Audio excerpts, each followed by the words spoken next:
Assalamualaikum warahmatullahi wabarakatuh. Perkenalkan, nama saya Nurhayati Idunggio dengan NIM 1314223013. Baik, di sini saya akan memaparkan materi yang berjudul Produktivitas dan Penilaian Audit Kinerja. Yang pertama, definisi produktivitas pegawai. Produktivitas didefinisikan oleh Handoko 2001 sebagai suatu ukuran atas penggunaan sumber daya dalam suatu organisasi yang biasanya dinyatakan sebagai rasio dari keluaran atau output yang dicapai dengan sumber daya yang digunakan.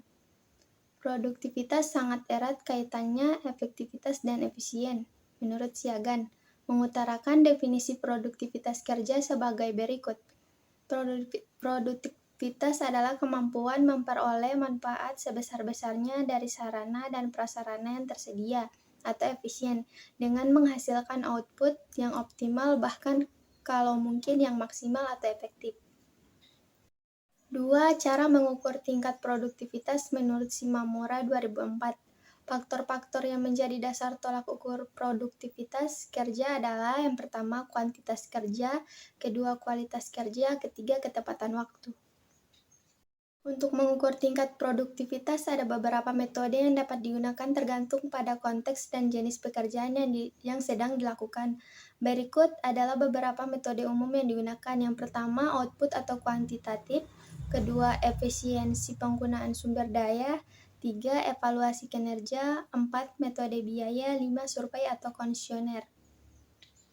3. Aspek dan metode yang dapat mendukung produktivitas. Ada beberapa aspek dan metode yang dapat mendukung produktivitas. Berikut adalah beberapa di antaranya. Yang pertama, manajemen waktu. Kedua, delegasi. 3. Pengaturan lingkup kinerja. 4. Pemecahan masalah dan pengambilan keputusan. 5. Peningkatan keterampilan. 6. Kolaborasi dan komunikasi efektif. 7. Automatisasi dan teknologi. 4. Definisi penilaian kinerja atau audit kinerja. Penilaian kinerja juga dikenal sebagai audit kinerja adalah proses sistematis untuk mengevaluasi kinerja suatu organisasi, departemen, atau individu terhadap tujuan dan standar yang telah ditetapkan. Audit kinerja bertujuan untuk mengidentifikasi kekuatan dan kelemahan dalam kinerja serta memberikan rekomendasi untuk perbaikan dan peningkatan efektivitas. Tujuan utama dari penilaian kinerja adalah pertama, evaluasi pencapaian tujuan. Kedua, identifikasi kekuatan dan kelemahan. 3. Pengembangan perbaikan dan perubahan. 4. Akuntabilitas dan transparansi.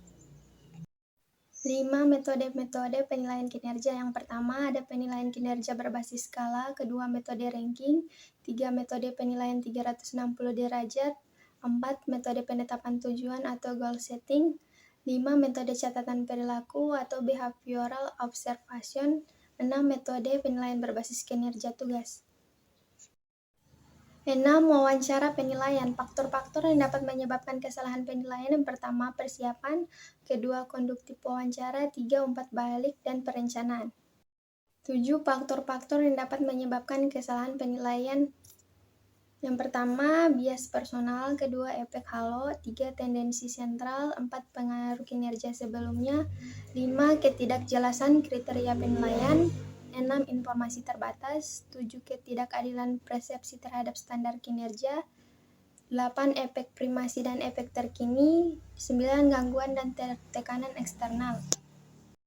Kesimpulan, penilaian kinerja adalah kegiatan manajer atau atasan untuk mengevaluasi perilaku prestasi kerja karyawan serta menetapkan kebijakan selanjutnya. Penilaian kinerja termaksud ke dalam sumber daya manusia. Sumber daya manusia yang kooperatif adalah kunci kesuksesan perusahaan. Dengan dilakukannya penilaian kinerja terhadap karyawan, akan membuat karyawan akan selalu berusaha berbuat maksimal mungkin dalam setiap kegiatan yang diberikan oleh perusahaan atau pimpinan. Dan manajer juga mudah melakukan kegiatan perusahaan dalam bidang menaikkan jabatan dari karyawan maupun melihat kinerja karyawan yang tidak maksimal. Baiklah, sekian pemaparan materi dari saya. Apabila ada salah kata saya mohon maaf. Wabillahi taufiq wal hidayah. Wassalamualaikum warahmatullahi wabarakatuh.